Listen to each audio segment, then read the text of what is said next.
In today's video, I'm going to teach you how to effectively use the graduated filter tool in Adobe Lightroom, using either the classic version or the cloud version.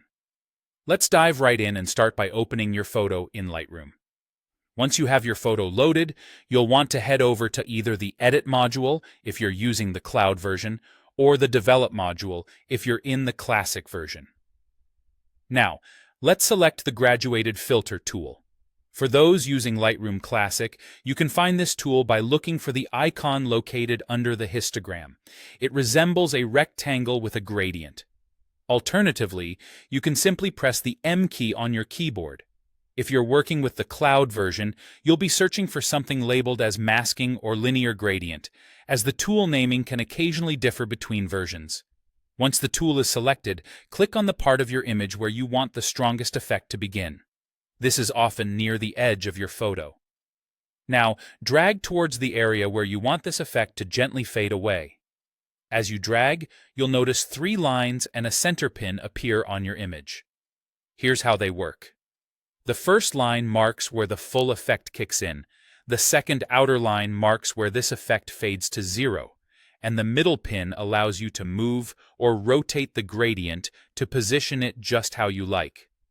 After placing your gradient, it's time to make adjustments using the sliders found in the right panel.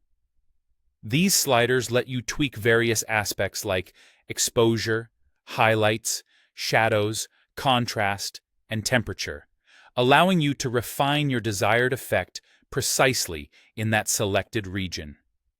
To further refine your gradient, you have the option to adjust the outer lines to either widen or narrow the transition, which creates a feathering effect.